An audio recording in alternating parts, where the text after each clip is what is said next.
اللهم صل على محمد وعلى آل محمد كما صليت على إبراهيم وعلى آل إبراهيم إنك حميد مجيد اللهم بارك على محمد وعلى آل محمد كما باركت على إبراهيم وعلى آل إبراهيم إنك حميد مجيد الحمد لله মুআজ্জাজ মুহতারাম হাজিরিন, সম্মানিত এলাকাবাসী, আল্লাহ পাকের দরবারে অগণিত অসংখ্য শুকরিয়া।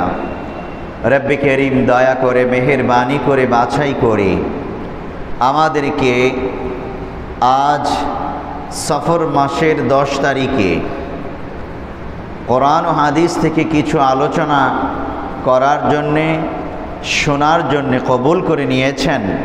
এজন্য অন্তর থেকে শুকরিয়াতান বলি আলহামদুলিল্লাহ। আজকের এই দোয়া মাহফিল ও আলোচনা অনুষ্ঠান মূলত যারা শাহাদাত বরণ করেছে, যে সকল ছাত্র জনতা, তাদের জন্য বিশেষ দোয়ার ইন্তজাম করা হয়েছে। আমার অত্র এলাকার ছাত্র ভাই, যুবক ভাইরা আজকের এই দোয়া ও আলোচনা অনুষ্ঠানের ইন্তজাম করেছেন। আমাদের নিজেদের দায়িত্ব কর্তব্য থেকেই আজকের এই প্রোগ্রামটি, সংক্ষিপ্ত প্রোগ্রামটি, আমরা কোরআনুল কারীম থেকে একখানা আয়াত পড়েছি, সহিহ বুখারী থেকে একখানা হাদিস পড়েছি।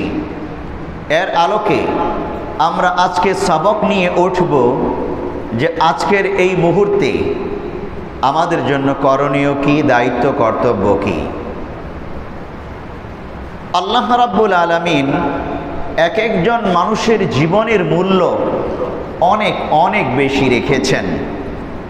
কোরআনুল কারীমে একজন মানুষের জীবনের মূল্য কত, খোদ আল্লাহ তাআলা সূরা মাঈদা আয়াত নম্বর 32-এ ইরশাদ করছেন, মা কাতালা নাফসান বিগাইরি নাফসিন আও ফাসাদিন ফিল আরদি ফাকান্নামা কাতালান নাস জামিআ।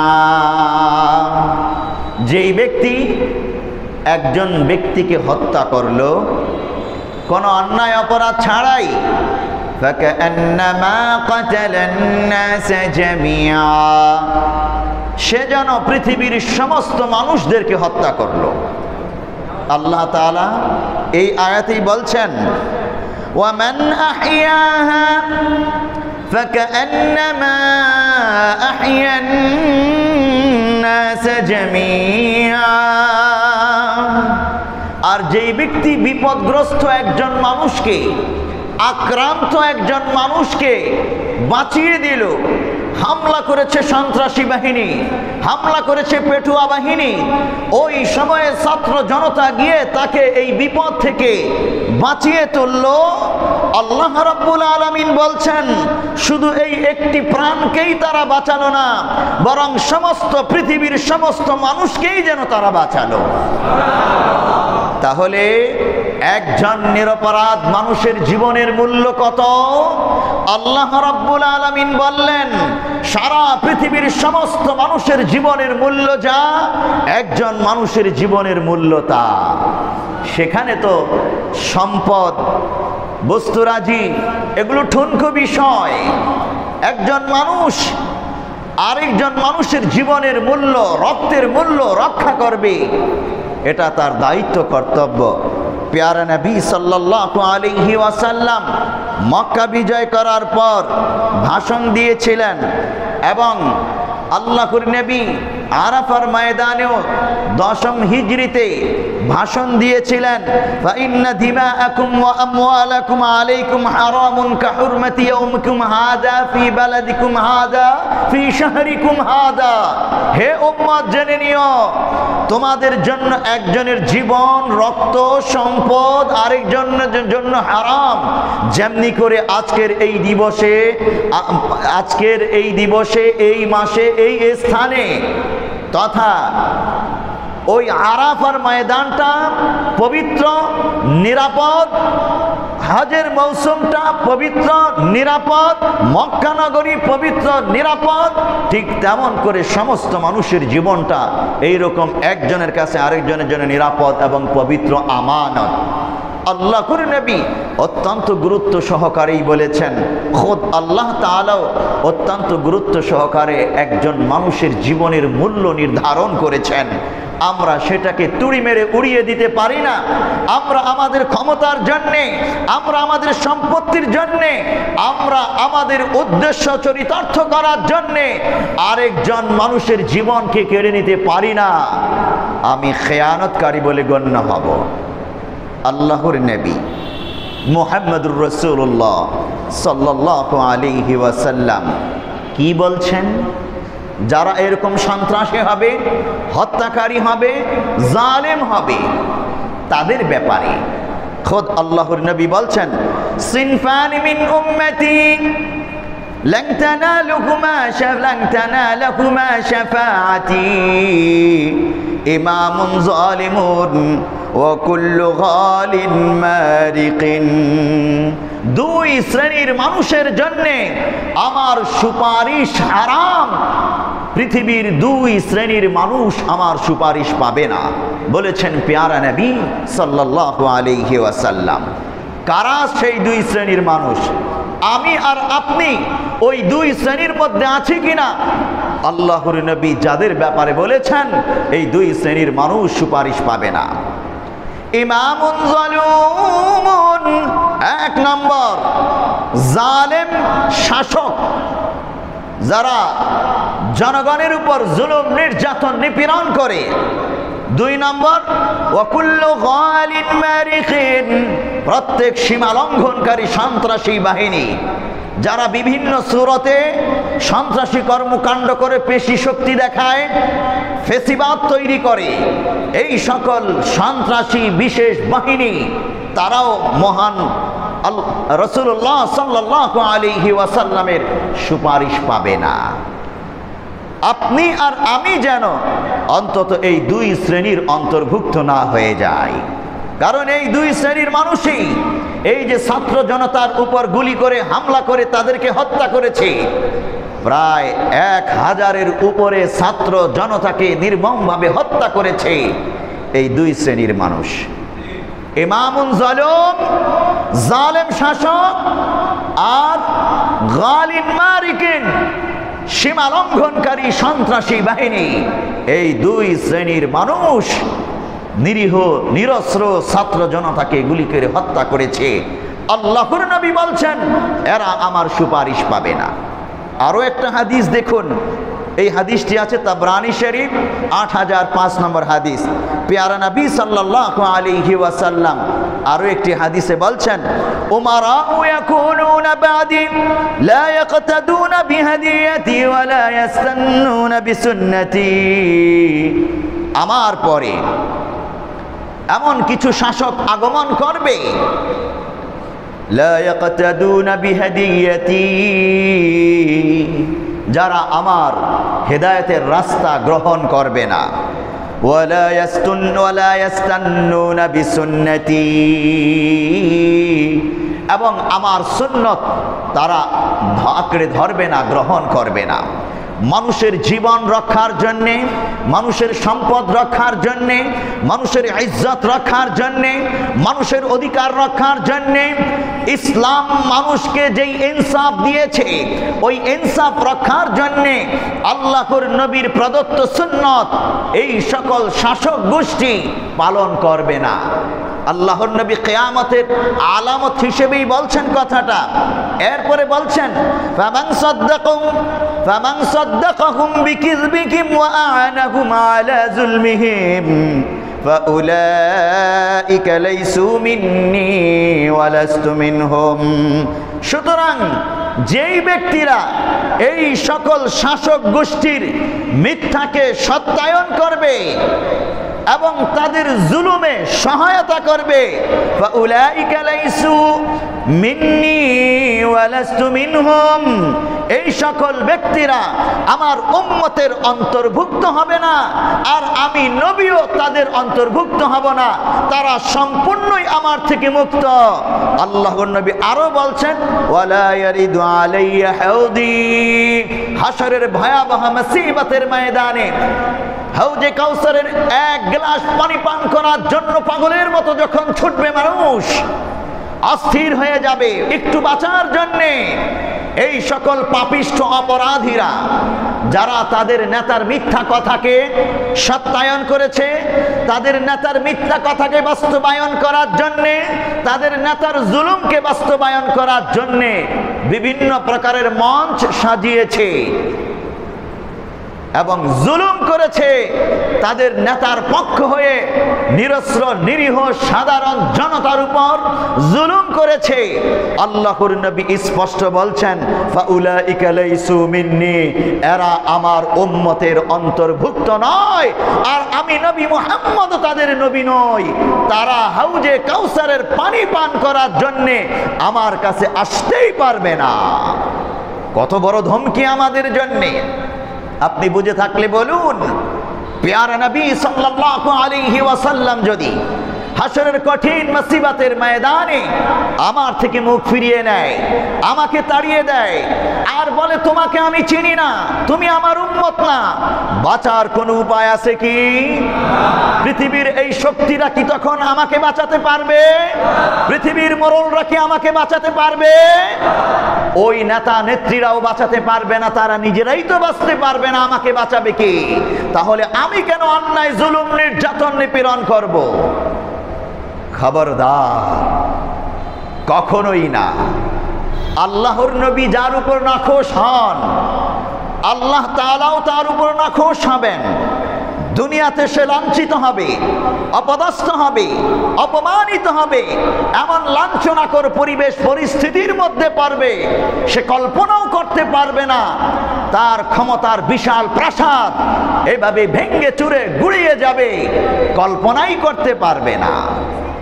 আল্লাহ তাআলা ফেরাউনকে দেখিয়েছেন ইতিহাস, 400 বছর হায়াত পেয়েছিল এবং কখনোই সে পরাজিত হবে না এমন দম্ভ ভরে বলেছিল মিশরে, আনা রাব্বুকুমুল আ'লা, আমি তোমাদের বড় রব। কিন্তু মাত্র একদিনের ব্যবধানে লোহিত সাগরে 16 লক্ষ সৈন্য সহ ডুবে ডুবে চুবে চুবে মারা গেছে এই ফেরাউন। চোখের সামনে যখন মৃত্যু দেখেছে চিৎকার করে বলেছে, মাথা যখন পানির উপর থেকে একটু উঠেছিল চিৎকার করে বলেছিল আমান্না বিরাব্বি মূসা ওয়া হারুন। তখন ঈমান আনলে লাভ কি? জিব্রাইল আলাইহিস সালাম এই জন্য সাগরের নিচ থেকে কাদামাটি তুলে ওর মুখের মধ্যে ঢিপা দিয়েছে যেন ও ঈমানের কথা বলতে না পারে। প্যারে হাজিরিন, এগুলো আমাদের জন্য শিক্ষা, ইতিহাসের শিক্ষা, কোরআন থেকে শিক্ষা, হাদিস থেকে শিক্ষা, আমরা যেন ভুলে না যাই। হয়তো আজ জালেম শাসকের পতন ঘটেছে, হয়তো আজ জালেমের বিশাল প্রাসাদ ভেঙ্গে চুরে গুড়িয়ে গিয়েছে, কিন্তু আজ যারা ক্ষমতা চালাচ্ছে, আগামীকাল যারা ক্ষমতা চালাবে, তারা যেন ভুলে না যায় আমাকে ইনসাফ কায়েম করতে হবে। নিরীহ সাধারণ নাগরিকের উপর গুলি করা যাবে না, সশস্ত্র বাহিনীকে অন্যায়ভাবে গুলি করার অর্ডার করা যাবে না, কোনো সন্তানের বুকে গুলি চালিয়ে তাকে হত্যা করা যাবে না। সে কারো তো কারো সন্তান। যে পুলিশ ভাইয়েরা নিরস্ত্র নিরীহ ছাত্রদের বুকে গুলি চালিয়ে হত্যা করেছিল, সেই পুলিশ ভাইয়েরা কি তার নিজের সন্তানের বুকে গুলি চালাতে পারবে? পারবে না। যেই সকল নেতারা গুলি চালানোর অর্ডার দিয়েছিল, তারা কি তাদের নিজের সন্তানের বুকে গুলি চালানোর অর্ডার দিতে পারবে? পারবে না। হয়তো স্বজন হারিয়েছে অনেকে, এবং সেটার জন্য বছরের পর বছর, যুগের পর যুগ কান্নাকাটি করে, কিন্তু নিজের সন্তানকে তো হারায় নাই। নিজের সন্তান হারানোর বেদনা বুঝবে কি করে? যখন মায়েরা কান্না করে, সহ্য করা যায় না। একটি মাত্র ছেলে, একজন মাত্র ছেলে, ইউনিভার্সিটিতে পড়ে, গুলি করে যখন হত্যা করে ফেলা হলো, বাবা কাঁদতে কাঁদতে পাগল পাড়া, মা কাঁদতে কাঁদতে পাগল পাড়া। আপনি ওই বাবা আর ওই মাকে কি বলে সান্ত্বনা দেবেন? কিসের মাধ্যমে সান্ত্বনা দেবেন? আল্লাহ রাব্বুল আলামিন আমাদেরকে এই ভয়াবহ চিত্র দ্বিতীয়বার যেন বাংলার জমিনে আর না দেখান, বলি আমিন। অনেক কঠিন মুহূর্ত গিয়েছে, আপনারা যারা দেখেছেন বুঝতে পেরেছেন কি কঠিন মুহূর্ত গিয়েছে বাংলাদেশে। আমি কিছুদিন আগে একটা ভিডিও দেখলাম, 5ই আগস্টের যাত্রাবাড়ি যে ব্রিজ আছে, ওটার নিচে ব্রিজের যে পিলার আছে, এই পিলারের নিচে কিছু ছাত্র, ওখানে মাদ্রাসার ছাত্র আছে, স্কুলের ছাত্র, কলেজের ছাত্র আছে, ওরা পুলিশের গুলি থেকে বাঁচার জন্য এই ব্রিজের নিচে পিলারের কাছে এসে পালিয়েছে, আড়ালে পালিয়েছে। পুলিশ বাহিনী অস্ত্র শস্ত্র সজ্জিত এসে একেবারে কাছের থেকে গুলি করে এদেরকে হত্যা করেছে। কত সংখ্যক জানা নেই। একটি মাদ্রাসার ছাত্র দৌড় দিয়ে পালাতে গেছে, এই অল্প কয়েক ফিট দূরে থেকে ঠান্ডা মাথায় গুলি করে মাদ্রাসার ছাত্র, পাঞ্জাবি পরা, জুব্বা পরা ছাত্রটাকে গুলি করে হত্যা করে ফেললো। আজকে একটা ছবি দেখলাম, এই ছবিতে ওই জায়গার একটা ছবি আজকে দেখলাম, অনেকগুলো ছাত্র, মাদ্রাসার ছাত্র সহ লাশ পড়ে আছে ওই পিলারের গোড়ায়। অনেক কষ্ট লাগলো এই দৃশ্য দেখে। ঠান্ডা মাথায় কেন এভাবে মারতে হবে? তাড়িয়ে দাও, লাঠি পেটা করো, অথবা গ্রেফতার করো, কেন মেরে ফেলা লাগবে? এতটা অমানবিক বাংলাদেশের মানুষ অন্তত হতে পারে না। আল্লাহ তাআলা যেন তাদেরকে ক্ষমা করে দেয়, তারা যেন তওবা করতে পারে, আর তওবা নসিব না হলে যা বিচার করার আল্লাহ তাআলা বিচার করবে। মা বাবাদের চোখের পানি সহ্য করার মতো না। বিশ্বাস করুন, আমি কয়েকদিন যাবৎ কান্না করেছি এই দৃশ্যগুলো দেখে দেখে। আমার সন্তানদেরকে যখন মেরে ফেলতেছে এইভাবে, আমি কান্না করেছি দেখে দেখে, দৃশ্যগুলো সহ্য করতে পারি নাই। প্যারে হাজিরিন, আল্লাহর নবী এমনি এমনি বলেন নাই, অত্যন্ত গুসার সাথে বলেছেন, ফাউলাইকা লাইসু মিন্নি ওয়া লাস্তু মিনহুম, এরা আমার উম্মত নয়, আমিও তাদের নবী নই। কত ক্রোধের সাথে আল্লাহর নবী বলেছেন এই সকল জালেমদেরকে লক্ষ্য করে।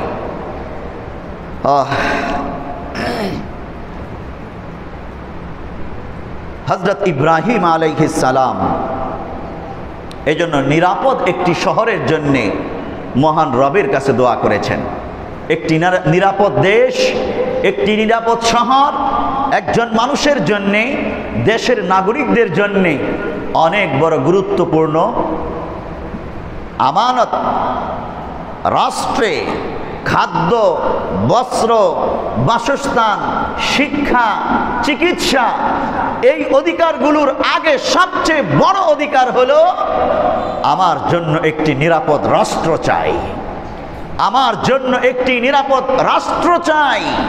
খোদা আল্লাহ রাব্বুল আলামিন হযরত ইব্রাহিম আলাইহিস সালামের জবানিতে একটি নিরাপদ রাষ্ট্রের গুরুত্ব কত আল্লাহ তাআলা ইব্রাহিম আলাইহিস সালামের জবানিতে বলেছেন। وَإِذْ قَالَ إِبْرَاهِيمُ رَبِّ اجْعَلْ هَذَا الْبَلَدَ آمِنًا وَاجْنُبْنِي وَبَنِيَّ أَن نَّعْبُدَ الْأَصْنَامَ। সূরা ইব্রাহিম আয়াত নম্বর 35। হযরত ইব্রাহিম আলাইহিস সালাম যখন মক্কায় আসলেন, তার পুত্র ইসমাইলকে এখানে রাখলেন, তার স্ত্রী হাজেরা আলাইহিস সালামকে এখানে রাখলেন। আল্লাহ তাআলার কাছে একটি নিরাপদ রাষ্ট্র, একটি নিরাপদ ভূখণ্ডের জন্য এইভাবে ফরিয়াদ করেছেন। রব্বি জাআল হাযাল বালাদা আমিনা।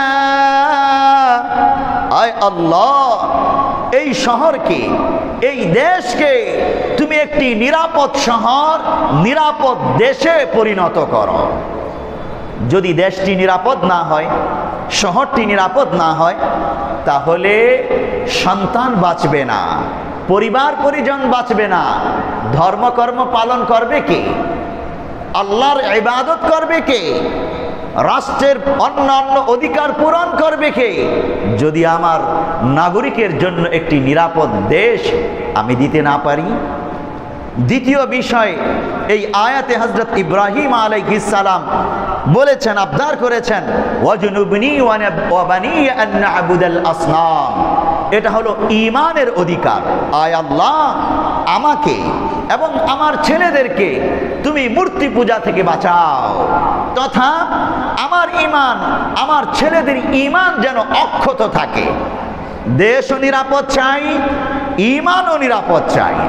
নিরাপদ ঈমানের জন্যে রাষ্ট্রে এমন একটা পরিবেশ থাকা চাই যেখানে আমার সন্তানদের ঈমান নষ্ট হবে না, বরং মজবুত হবে। আজ যে সকল ছাত্র যুবকরা এই দোয়া মাহফিলের ইন্তজাম করেছে, আমার বিশ্বাস তারা তাদের ঈমানের হেফাজতের অধিকার যেমন চায়, একটি নিরাপদ রাষ্ট্র চায়। এরা মুসলিম যুবক, এদের মাধ্যমে ইসলামের বিজয়ের কাজ আঞ্জাম দেওয়া সহজ হবে। এজন্যে আপনি আপনার সন্তানকে তৈরি করুন, আমি আমার সন্তানকে তৈরি করব, যেন একটি ঈমানদার সন্তান হয়, একটি রাষ্ট্রে ঈমানি পরিবেশ পয়দা করতে পারে। রাষ্ট্রের চেয়ারে গিয়ে যেন সে মূর্তি তৈরি না করে, মোড়ে মোড়ে ভাস্কর্য তৈরি না করে, নেতার নামে যদি ভাস্কর্য তৈরি করতে থাকে তো এটা ঈমান বিধ্বংসী কাজ বলে গণ্য হবে। সুদ, ঘুষ, দুর্নীতির আখড়া যদি জমিয়ে ফেলে তাহলে ঈমান বিধ্বংসী কর্মকাণ্ড বলে গণ্য হবে। আমার সন্তানকে আমি এভাবেই প্রস্তুত করতে চাই ইব্রাহিম আলাইহিস সালাম যেভাবে প্রস্তুত করেছিলেন। প্যারা নবী সাল্লাল্লাহু আলাইহি ওয়াসাল্লামের একটি হাদিস থেকে এবার আমরা আমাদের দায়িত্ব, কর্তব্য এই মুহূর্তে কি, এই আলোচনাটুকুন করেই আমি আলোচনার সমাপ্তি টানবো ইনশাআল্লাহ।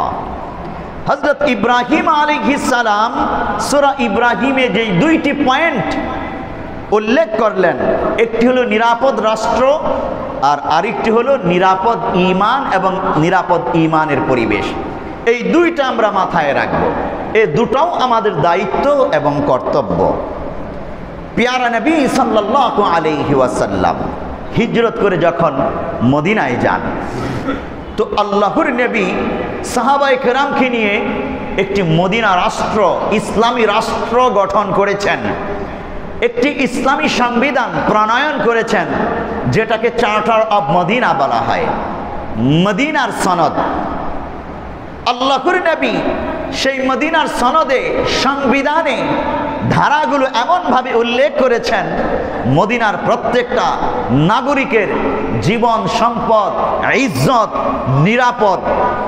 কেউ কারো সম্পদ, জীবন, ইজ্জত নিয়ে টানা হেঁচড়া করতে পারবে না। ধর্ম স্বাধীনভাবে পালন করবে, কেউ সেখানে বিঘ্নতা তৈরি করতে পারবে না। বিগত বছরগুলোতে আমরা কি দেখেছি?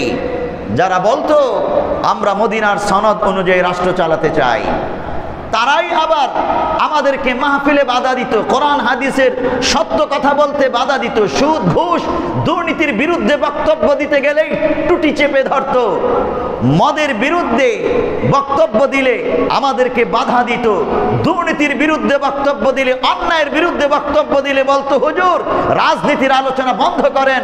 এইভাবে অনেক মাহফিলও বন্ধ করে দিত, অনেক আলেমকে, বক্তাকে গ্রেফতার করে কারাগারে পর্যন্ত বন্দী করা হয়েছে। অথচ আল্লাহর নবী মদিনা রাষ্ট্রে যে রাষ্ট্র ব্যবস্থা প্রণয়ন করেছেন, সেই রাষ্ট্র ব্যবস্থা কতটা নিরাপদ ছিল। মুসলমান তো তাদের ধর্ম পালন করেছে, অমুসলিমরা, ইহুদিরা, মুশরিকরা তারাও স্বাধীনভাবে তাদের ধর্মকর্ম পালন করেছে, কেউ কারো উপর বাধা দেয়নি।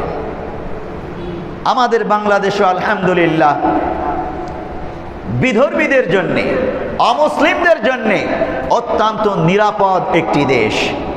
আপনারা দেখেছেন এই যে একটি আন্দোলন মুখর পরিবেশ গেল, এই সময়েও কুচক্রী মহল যেন রাজনৈতিক স্বার্থসিদ্ধির জন্যে হিন্দুদের উপর হামলা করতে না পারে, মন্দিরে হামলা করে অস্থিতিশীল পরিবেশ তৈরি না করে, সাধারণ ছাত্র জনতা এবং মাদ্রাসার টুপি দাড়িওয়ালা ছাত্ররা, আলেমরা হিন্দুদের মন্দির পাহারা দিছে, রাতের পর রাত জাগ্রত থেকে তাদের পাহারা দিয়েছে, রক্ষণাবেক্ষণা করেছে।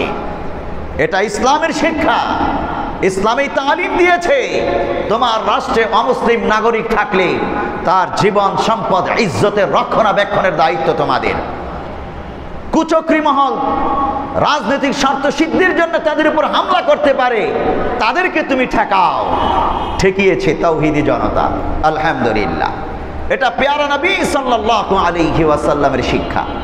যেই কথা বলছিলাম, সেই মদিনা রাষ্ট্রে আল্লাহর নবী দায়িত্ব পালন করেছেন, সাহাবায়ে কেরাম দায়িত্ব পালন করেছেন।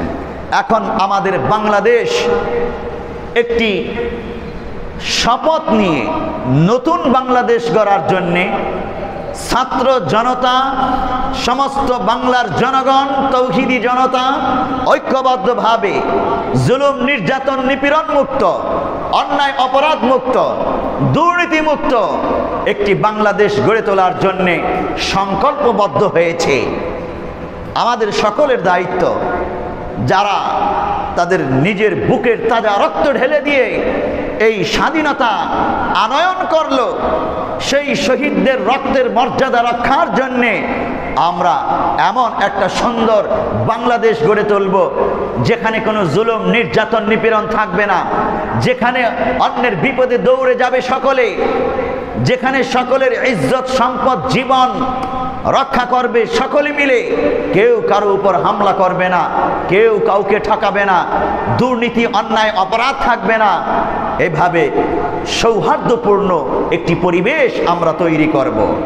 আল্লাহর নবীর হাদিস দেখুন, সহিহ বুখারী হাদিস নম্বর 3926।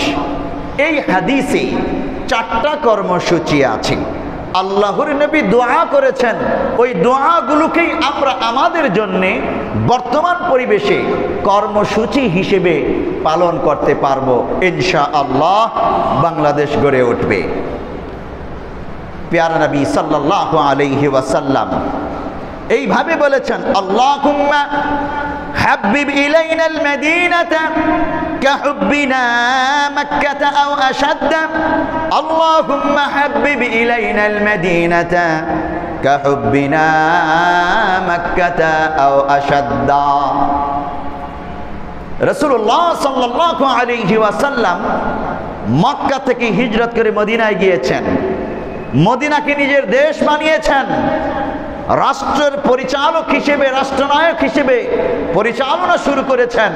অতঃপর দোয়া করলেন, আল্লাহুম্মা হাব্বিব ইলাইনাল মাদিনা, আয় আল্লাহ এই মদিনা রাষ্ট্রকে আমাদের কাছে প্রিয় করে দাও, কাহুব্বিনা মক্কা, যেমনি করে মক্কা আমাদের কাছে প্রিয়।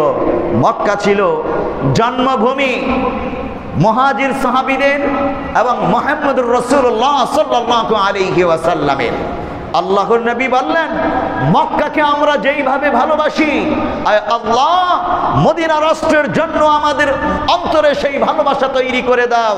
আও আশাদ্দা, বরং মক্কার চেয়ে বেশি ভালোবাসা তৈরি করে দাও, যেন আমরা আমাদের এই রাষ্ট্রকে ইসলামের জন্যে কেন্দ্র হিসেবে গড়ে তুলতে পারি। আল্লাহর নবীর এই প্রথম পয়েন্টের দ্বারা আমাদের এই নতুন বাংলাদেশের জন্য 1 নম্বর কর্মসূচি, আমি আমার এই নতুন বাংলাদেশকে ভালোবাসবো এমনভাবে আমার বাংলাদেশের একটি ধুলি কণাও কারো হাতে তুলে দেব না, কেউ কেড়ে নিতে পারবে না। আমার বাংলাদেশের ইজ্জত সম্মান রক্ষার জন্যে আমি আমার সব কিছু বিলিয়ে দেব। এটা হবে আমাদের প্রতিজ্ঞা। আল্লাহর নবী যেমনিভাবে মদিনা রাষ্ট্রকে ভালোবাসার জন্যে প্রতিজ্ঞা করেছেন, মহান রবের কাছে দোয়া করেছেন, প্রার্থনা করেছেন।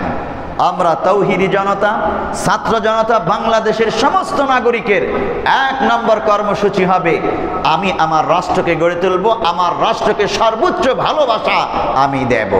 সুতরাং রাষ্ট্রের কোনো সম্পত্তি আমার দ্বারা নষ্ট হবে না। আমি যদি আমার রাষ্ট্রকে ভালোবাসি, আমার রাষ্ট্রের কোনো সম্পত্তি আমার দ্বারা নষ্ট হবে না। আমার রাষ্ট্রের কোনো স্থাপনার উপর আমি হামলা করব না। কেউ হামলা করতে চাইলে, আমার রাষ্ট্রের কোনো কিছু কেউ নষ্ট করতে চাইলে আমি ঠেকাবো, আমি হেফাজত করব। এটা আমার দায়িত্ব, কর্তব্য। আমার রাষ্ট্রের নাগরিকদের আমি হেফাজত করব, আমার রাষ্ট্রের শৃঙ্খলা রক্ষার জন্যে আমি দায়িত্ব পালন করব, কারণ আমি আমার রাষ্ট্রকে ভালোবাসি। আলহামদুলিল্লাহ, ইতিমধ্যে ছাত্র জনতার যেই স্পিরিট আমরা লক্ষ্য করছি, রাস্তায় ট্রাফিকের কাজ তারা যেইভাবে করেছে, রাষ্ট্র মেরামতে রাষ্ট্রের বিভিন্ন জায়গায় তারা যেইভাবে কাজ করতেছে, আলহামদুলিল্লাহ, এটা অত্যন্ত চমকপ্রদ। হ্যাঁ, এরা তো আর এই কাজগুলো করে অভ্যস্ত নয়। এরা যুবক, এরা তরুণ, এরা ছাত্র, এরা রাষ্ট্রের এই কাজগুলো করে অভ্যস্ত নয়। তারা পড়াশোনায় অভ্যস্ত। পরিবেশ পরিস্থিতির কারণে হঠাৎ যখন এই কাজে তারা নেমেছে, বিশাল এই ছাত্র জনতার কিছু না কিছু ভুল হওয়া সম্ভব, কিছু কিছু ভুল হয়তো ঘটেছে।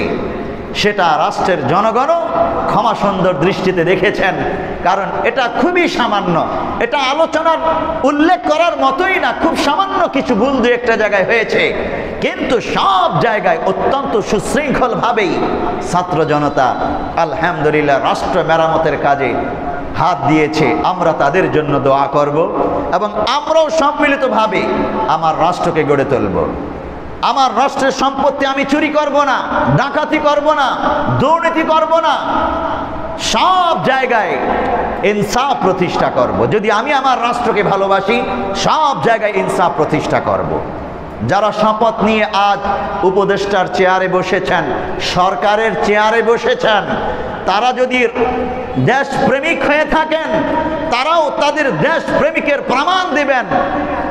রাষ্ট্র গঠনের জন্য তারা কিভাবে কি করতেছেন সেটা প্রমাণ হয়ে যাবে তারা কতটা দেশপ্রেমিক। 1 নম্বর পয়েন্ট, আল্লাহর নবী যেই পয়েন্টটা উল্লেখ করেছেন। 2 নম্বর, আল্লাহুম্মা সহিহা। 2 নম্বর কর্মসূচি প্যারা নবী সাল্লাল্লাহু আলাইহি ওয়াসাল্লামের এই হাদিস থেকে আল্লাহর নবী বললেন, আল্লাহুম্মা সহিহা, আয় আল্লাহ তুমি আমার এই রাষ্ট্রের পরিবেশ, সর্বপ্রকার পরিবেশকে বিশুদ্ধ করে দাও। ভালো করে শুনুন, অত্যন্ত গুরুত্বপূর্ণ পয়েন্ট এটা। আমার রাষ্ট্রের জন্য আমি এমন একটা পরিবেশ তৈরি করব যেই পরিবেশ দূষিত হবে না। পরিবেশ দূষিত হওয়ার অনেকগুলো রাস্তা, অনেকগুলো পয়েন্ট আছে। একটি হলো প্রাকৃতিকগত পরিবেশ দূষিত হওয়া। আমি ময়লা আবর্জনা এমনভাবে বিভিন্ন জায়গায় ফেলে রাখলাম, পরিবেশ দূষিত হলো, অনেকে অসুস্থ হয়ে গেল। আমি মেল ফ্যাক্টরি এমনভাবে গড়ে তুললাম অপরিকল্পিতভাবে, সেটার ময়লা পানি, সেটার ধোঁয়া, সেটার আবর্জনা আমার রাষ্ট্রের পরিবেশকে নষ্ট করে দিল। ধ্বংস হলো রাষ্ট্রের অনেক ব্যবস্থাপনা, মানুষের স্বাস্থ্য। ঠিক তেমনি করে আমি এমন পরিবেশ তৈরি করলাম যে একজন মানুষ নিরাপদে চলতে পারে না। দুর্নীতি, চুরি, ডাকাতি, অন্যায়, অবিচার, বেবিচার, অশ্লীল কর্মকাণ্ড দিয়ে রাষ্ট্রের পরিবেশকে আমি নষ্ট করে দিলাম। অশ্লীল যাবতীয় ইন্তজাম আমি করলাম, তো আমার রাষ্ট্রের সুস্থ পরিবেশ নষ্ট হয়ে গেল। দুর্নীতি দিয়ে আমি ভরে দিলাম, সিন্ডিকেট করে দ্রব্যমূল্যের দাম বাড়িয়ে দিলাম, তো এই পরিবেশের কারণে জনগণের কষ্ট হলো। মিথ্যা মামলা, মিথ্যা সাক্ষ্য দিয়ে আমি জনগণের নিরাপত্তার বিঘ্নিত তৈরি করলাম। আমার প্রভাব প্রতিপত্তি প্রতিষ্ঠিত করার জন্যে প্রতিপক্ষের উপর অন্যায়ভাবে হামলা করলাম, সন্ত্রাসী কর্মকাণ্ড করলাম, একটি অনিরাপদ পরিবেশ আমি তৈরি করলাম। এটাকে অসুস্থ পরিবেশ বলা হয়। পিয়ারা নবী সাল্লাল্লাহু আলাইহি ওয়াসাল্লাম তার মদিনা রাষ্ট্রের জন্য একটি সুস্থ পরিবেশ চেয়েছেন। আমাদের 2 নম্বর কর্মসূচি হোক, আমার রাষ্ট্রের সুস্থ পরিবেশ সব জায়গায় আমি গড়ে তুলব। আমার রাষ্ট্রের কোনো সেক্টরকে, কোনো জায়গাকে কোথাও আমি অসুস্থ হতে দেব না, পরিবেশ নষ্ট হতে দেব না। নিরাপদ একটি পরিবেশ, নিরাপদ একটি পরিবেশ আমি তৈরি করব।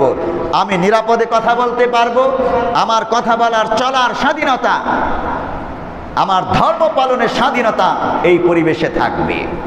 তাহলে একটি সুস্থ পরিবেশ গড়ে তোলা আমাদের দ্বিতীয় কর্মসূচি। 3 নম্বর কর্মসূচি আমাদের وبارك لنا في مدها وسعيها وبارك لنا في مدها وسعيها। আল্লাহর নবী মুহাম্মদুর রাসূলুল্লাহ সাল্লাল্লাহু আলাইহি ওয়াসাল্লাম মহান রবের কাছে ফরিয়াদ জানালেন, আয় আল্লাহ, এই আমার মদিনা রাষ্ট্রের মুদ এর মধ্যে তুমি বরকত দান করো। মুদ দ্বারা বুঝায় অর্থনৈতিক ব্যবস্থাপনা। মাপার মাধ্যমে একজনকে পণ্য দেওয়া হয়, কিন্তু কিংবা মেপে পণ্য নেওয়া হয়, তথা অর্থনৈতিক লেনদেন আদান প্রদান।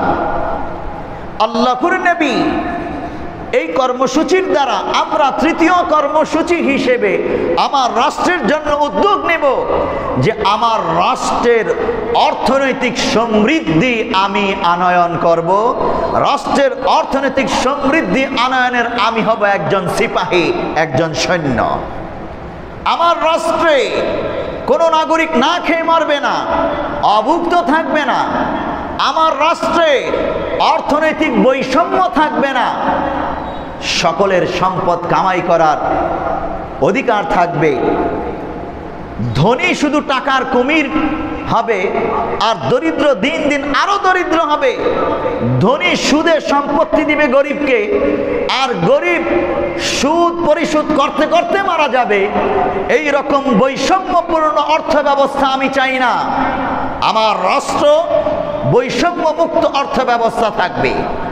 ইসলাম যেটা দিয়েছে অধিকার, প্রত্যেক নাগরিক তার সম্পত্তি কামাই করবে, তার সম্পত্তি রক্ষা করবে, তার সম্পত্তি ভোগ করার অধিকার সে রাখে। এজন্যে আল্লাহর নবীর এই কর্মসূচি থেকে আমরা তৃতীয় কর্মসূচি আমাদের জন্য, এই নতুন বাংলাদেশের জন্য গ্রহণ করব যে আমার রাষ্ট্রের একটি টাকাও আমার কাছে আমানত, খেয়ানত করব না আমি। আমার রাষ্ট্রের, আমার পরিবারের প্রত্যেকটা টাকা আমি হিসাব করে পাই পাই করে এমনভাবে খরচ করব যে অর্থনৈতিক সমৃদ্ধি আসবে, দারিদ্রতা বিমোচন হবে, জনগণ দুমুঠো খাবে, পড়বে, ভালো থাকবে। পেয়ারে হাজিরিন, মূলত এই অর্থনৈতিক সমৃদ্ধির এই কর্মসূচির মধ্যে আরও কয়েকটা কর্মসূচি অন্তর্ভুক্ত। তার মধ্যে হলো বাসস্থান, চিকিৎসা, শিক্ষা। বাসস্থান, চিকিৎসা, শিক্ষা, বস্ত্র ইত্যাদি, এই যাবতীয় বিষয়গুলো টাকা পয়সার মাধ্যমেই তো করা হয়। তাহলে আমার বাসস্থান এমনি করে, আমার বস্ত্র, আমার শিক্ষা দীক্ষার অধিকার টাকা পয়সার মাধ্যমেই করা হয়।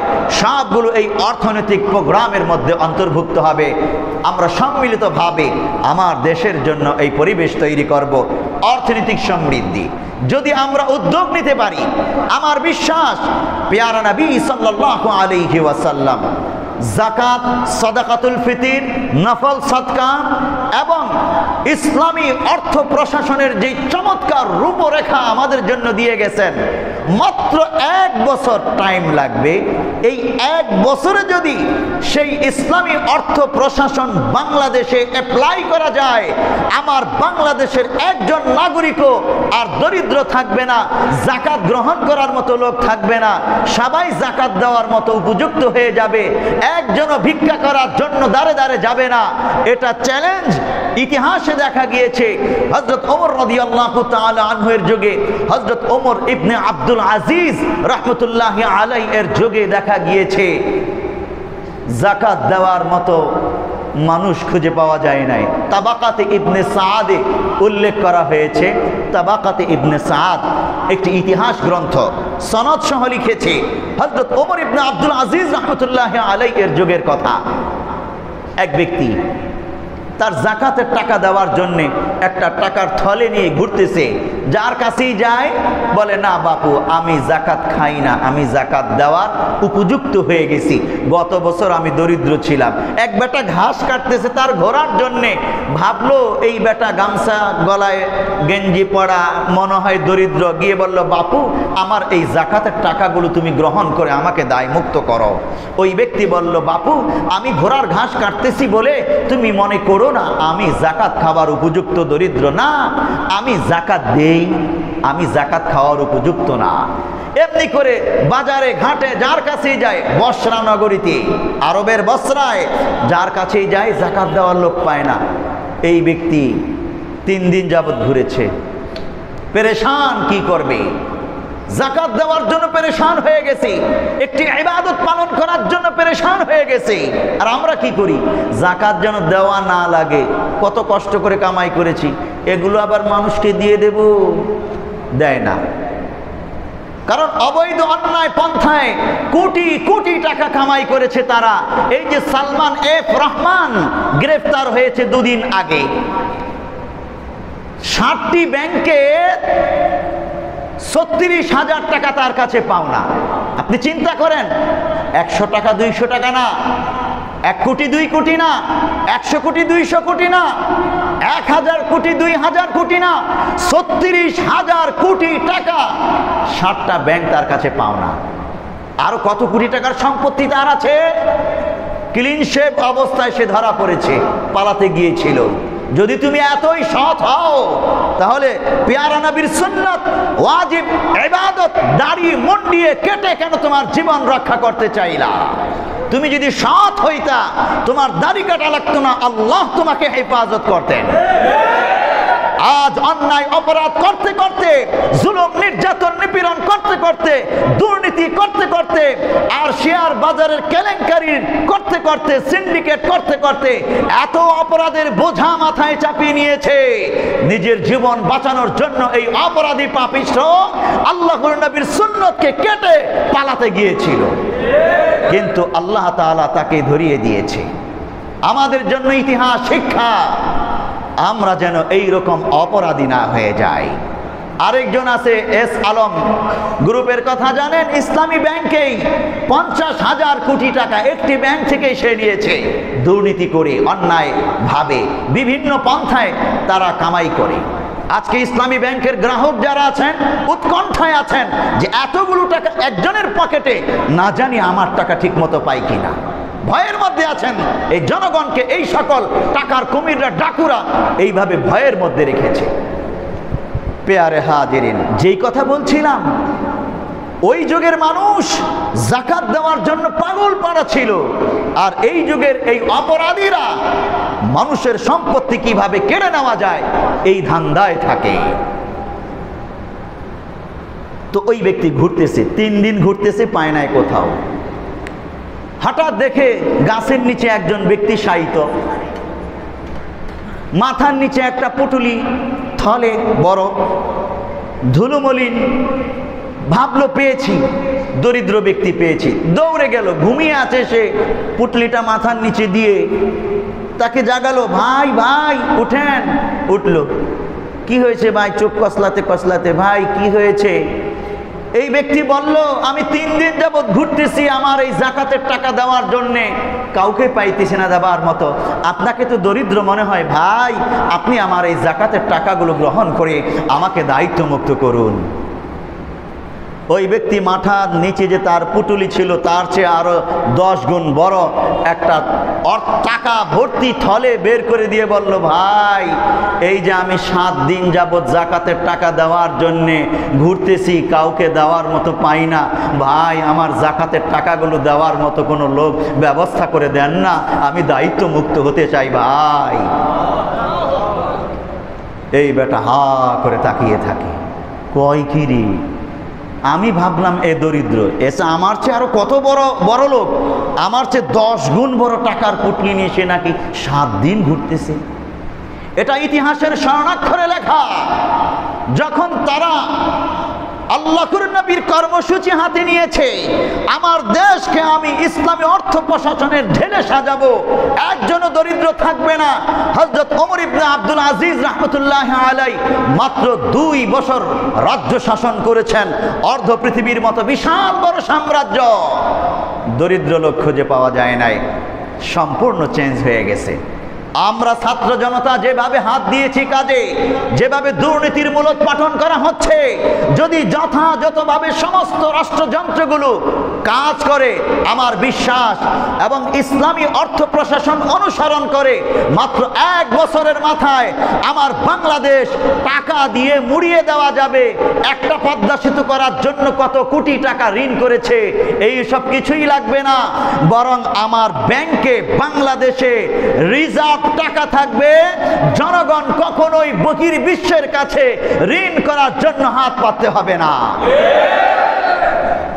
94 বিলিয়ন কোটি ডলার ঋণ রেখে আমাদের সাবেক প্রধানমন্ত্রী ভারতে পালিয়ে গেছেন। এই বিশাল ঋণের বোঝা বাংলাদেশের জনগণের মাথায়। কিন্তু যদি এই কর্মসূচি আমরা হাতে নেই, ইনশাআল্লাহ আমার দেশকে গড়ে তোলা সম্ভব। 4 নম্বর কর্মসূচি, আল্লাহর নবী বললেন, ওয়ানকুল হুম্মাহা ফাজআলহা বিল জুহফা, ওয়ানকুল হুম্মাহা ফাজআলহা বিল জুহফা। আল্লাহর নবী মদিনা রাষ্ট্রে যেন কোনো অসুস্থতা না থাকে, রোগ ব্যাধি না থাকে, সমস্ত রোগ ব্যাধিকে তাড়িয়ে দিতে চাইলেন, সবাই যেন সুস্থ থাকে। আল্লাহর নবী সেই প্রার্থনা করলেন। আমাদের 4 নম্বর কর্মসূচি, আমার রাষ্ট্রে আমি জনগণকে, নাগরিককে সুস্থ রাখার জন্যে এমন একটা ব্যবস্থা গড়ে তুলব, এমন উন্নত চিকিৎসার ব্যবস্থা করব, ঔষধপত্র চিকিৎসা এমন সহজলভ্য করব যেন খুব সহজেই বাংলাদেশের নাগরিক সুস্থ থাকতে পারে। আল্লাহর নবী কত দরদের সাথে বলেছেন, ওয়ানকুল হুম্মাহা ফাজআলহা বিল জুহফা। আল্লাহর কাছে বলেছেন, আয় আল্লাহ তুমি এই, তখন রোগ বলতে জ্বর, এখন তো ভাইরাস জ্বর আছে, ভয়ঙ্কর জ্বর আছে, ওই সময়ও ভাইরাস জ্বর, ভয়ঙ্কর জ্বর ছিল। আল্লাহর নবী এটা যেন মদিনা রাষ্ট্র থেকে দূরে সরে যায়, মদিনা রাষ্ট্রে একটি সুস্থ অর্থনীতি, সুস্থ থাকার একটা পরিবেশ তৈরি হয়, সেই প্রার্থনা করেছেন। আমরা আমাদের রাষ্ট্রে এই উদ্যোগগুলো নেব। 1 নম্বর উদ্যোগ, যত ঔষধ কোম্পানি আছে, এই ঔষধ কোম্পানিগুলো যেন নকল ঔষধ, নিম্নমানের ঔষধ, মরণঘাতী ঔষধ তৈরি করতে না পারে, মানসম্পন্ন ঔষধ যেন তারা তৈরি করতে পারে, সেটা নিশ্চিত করা। 2 নম্বর, এই ঔষধ কোম্পানিগুলো যেন সহজভাবে সমস্ত কাঁচামালগুলো পায়, যার ফলশ্রুতিতে তারা যেন ঔষধের দাম কম রাখতে পারে। যেইভাবে মূল্য বাড়তেছে, এটা দরিদ্র জনগণের জন্য কষ্ট, এই ঔষধের মূল্য যেন বাড়তে না পারে। 3 নম্বর, হাসপাতালগুলোতে যেন ডাকাতি করতে না পারে চিকিৎসার নামে। যেভাবে বর্তমানে বিভিন্ন হাসপাতালগুলো এই টেস্ট ওই টেস্ট বিভিন্ন সুরতে এই রুগীদের কাছ থেকে টাকা হাতিয়ে নেওয়ার একটা ব্যবস্থা করেছে, এই ব্যবসায়িক মানসিকতা যেন দূর হয়ে গিয়ে সেবার মানসিকতা তৈরি হয়, আমার নাগরিকরা যেন অল্প খরচে উন্নত চিকিৎসা পেতে পারে, সেই ব্যবস্থা নিশ্চিত করতে হবে। ঠিক তেমনি করে বিভিন্ন জায়গায় জায়গায় ব্যাঙের ছাতার মতো গড়িয়ে উঠেছে বিভিন্ন ক্লিনিক, অসুস্থ ক্লিনিক। অন্যকে সুস্থ করবে কি? ক্লিনিকটাই অসুস্থ, চিকিৎসা নিম্নমানের, ডাক্তার নিম্নমানের। এই রকম যেন না থাকে, বরং দক্ষ চিকিৎসকের মাধ্যমে, দক্ষ ব্যবস্থাপনার মাধ্যমে যেন চমৎকার উন্নত চিকিৎসার ব্যবস্থা থাকে। বিদেশে যেন আমার নাগরিকদেরকে চিকিৎসার জন্য যাওয়া না লাগে, আমার দেশেই যেন উন্নত চিকিৎসার ব্যবস্থা থাকে, ডাক্তারগণ প্রশিক্ষিত থাকে, সব দিক থেকে যেন সহায়তা পায়। এই রকম একটা চিকিৎসা বান্ধব সুস্থ থাকার পরিবেশ আমরা তৈরি করার কাজে সংকল্প নিয়ে হাত দিলে ইনশাআল্লাহ আমার বাংলাদেশ চমৎকারভাবেই গড়ে উঠতে পারবে, নাগরিকরা আস্থা পাবে। মানুষ আজকে যেইভাবে অসুস্থ, এত অসুস্থ হবে না। মানুষকে সুস্থ রাখার জন্য আল্লাহর নবী যেমনি ভাবে বলেছেন, ওয়ানকুল হুম্মাহা ফাজআলহা বিল জুহফা, মদিনা রাষ্ট্রে যেন এই অসুস্থতার উপকরণগুলো না থাকে, বরং তাড়িয়ে দিয়েছেন, অসুস্থতা যেন তাড়িয়ে যায়। বিল জুহফা একটি শব্দ আল্লাহর নবী বলেছেন, একটি প্রান্তর যেখানে মানুষ বসবাস করে না। আল্লাহর নবী বলেছেন সমস্ত অসুস্থতা ওই প্রান্তে নির্বাসিত হোক। আমি আমার রাষ্ট্রে এমন ব্যবস্থাপনা করব সবাই মিলে, আমার নাগরিক যেন অসুস্থ না হয়। আমার নাগরিকগণ ওই ফরমালিনযুক্ত খাবার খেয়ে, ভেজালযুক্ত খাবার খেয়ে, 2 নম্বর 3 নম্বর খাবার খেয়ে অসুস্থ হয়ে যাইতেছে। সমস্ত জায়গা থেকে, রাষ্ট্রের সমস্ত জায়গা থেকে নাগরিকরা অসুস্থ হওয়ার যাবতীয় ব্যবস্থাপনাকে ওই জুহফায় নির্বাসিত করতে হবে। কেউ যেন আর ফরমালিনযুক্ত খাবার 2 নম্বর 3 নম্বর পণ্য বাজারে রাখতেই না পারে। এইভাবে কর্মসূচি হাতে নিয়ে দৃঢ়তার সাথে সামনে যেতে হবে। তাহলে আমরা সুস্থ থাকব, আমার দেশের সন্তানরা সুস্থ থাকবে, ভবিষ্যতের জন্য তারা কাজ করতে পারবে। কেন এই টিকা সেই টিকা আমাদের নেওয়া লাগবে? একটা টিকাও নেব না আমরা। ওই কাফের রাষ্ট্র থেকে আনিত এই টিকাগুলো আমাদের স্বাস্থ্যের জন্য উপকারী না, ক্ষেত্র বিশেষ এগুলো ক্ষতিকর হয়ে দাঁড়ায়। কেন এই টিকা নেব? বরং আমি সুস্থ খাবার খেয়ে প্রাকৃতিকভাবেই আমার শরীরে টিকা তৈরি করব। বাহিরের এই টিকা কৃত্রিমভাবে আমার নেওয়ার দরকার পড়বে না। আল্লাহর নবী রাষ্ট্র ব্যবস্থা, সাহাবীদের রাষ্ট্র ব্যবস্থা ঠিক এমনই ছিলেন। ওমর ইবনে খাত্তাব মদিনার বাজারে যখন ঢুকেছেন, পণ্যের নিচে হাত ঢুকিয়ে দিয়ে যখন ভেজাল পেয়েছেন, এই স্পষ্টভাবে ছড়ি দিয়ে বাড়ি দিয়ে ব্যবসায়ীকে বলেছেন, হয় তুমি সৎভাবে আমাদের বাজারে ব্যবসা করবা, নয়তো আমার বাজার থেকে উঠে যাও। আমার নাগরিকদেরকে ক্ষতি করার কোনো অধিকার তোমার নাই। এক ওমর ইবনে খাত্তাবের লাঠির একটা আঘাতে ওই ব্যবসায়ী সোজা হয়েছে তো হয়েছে, জনমের তরে সোজা হয়েছে, দ্বিতীয়বার ভেজাল করার কোনো সুযোগ পায় নাই। কিন্তু আমরা কি করি? আমার দলের, আমার বংশের, আমাদেরই, এই জন্য তাকে দেদারসে ভেজাল করার, সিন্ডিকেট করার, 2 নম্বরই করার, ফরমালিনযুক্ত পণ্য বিক্রি করার অনুমতি দিয়ে দেয়, মদ বিক্রি করার লাইসেন্স দিয়ে দেয়, বিভিন্ন ইয়াবা নেশা জাতীয় যাবতীয় যা দ্রব্য আছে সব কিছু আমার সন্তানদের স্বাস্থ্যকে নষ্ট করে দেয়, চরিত্রকে নষ্ট করে দেয়, মেধা মস্তিষ্ককে নষ্ট করে দেয়, ধ্বংস করে দেয়। সুতরাং আমার রাষ্ট্রকে সুস্থ রাখার জন্যে, রাষ্ট্রের নাগরিকদেরকে সুস্থ রাখার জন্যে আল্লাহর নবী যেই ব্যবস্থাপনা হাতে নিয়েছিলেন, আমরাও সবাই মিলে সেই ব্যবস্থাপনা হাতে নিলে এই যে কথাগুলো বললাম, নিরাপদ রাষ্ট্র, বিশুদ্ধ পরিবেশ, দেশপ্রেম, এমনি করে অর্থনৈতিক সমৃদ্ধি, সুস্থ থাকার যাবতীয় চিকিৎসা ব্যবস্থাপনা ইত্যাদি, এবং মানুষের প্রত্যেকের যার যার অধিকারকে প্রতিষ্ঠা করা ইনসাফের সাথে, এটা যদি আমরা বাস্তবায়ন করতে পারি, তাহলে যারা তাদের বুকের তাজা রক্ত ঢেলে দিয়ে শহীদ হয়ে গেছে, তাদের রক্তের মর্যাদা, এই শহীদদের রক্তের মর্যাদা আমরা রক্ষা করতে পারবো। শহীদ আবু সাঈদের রক্তের মর্যাদা, শহীদ মুগ্ধের রক্তের মর্যাদা আমরা রক্ষা করতে পারবো। 1000-এর উপরে ছাত্র জনতা শাহাদাত বরণ করেছে, তাদের রক্তের মর্যাদা আমরা রক্ষা করতে পারবো। এই 1000-এর মধ্যে প্রায় 100 আছে কওমি মাদ্রাসার ছাত্র শাহাদাত বরণ করেছে, তারাও শাহাদাত বরণ করেছে এই আন্দোলনে। আমরা তাদের রক্তের মর্যাদাও রক্ষা করতে পারবো। আসুন আমরা সবাই মিলে আমাদের দেশকে গড়ে তুলি এবং আমরা সবাই মিলে আমাদের সেই সকল শহীদানের জন্য দোয়া করি যারা বুকের রক্ত ঢেলে দিয়ে আমাদের জন্য একটা পরিবেশ, কথা বলার পরিবেশ, দেশকে গড়ার পরিবেশ তৈরি করে দিয়ে গেছেন।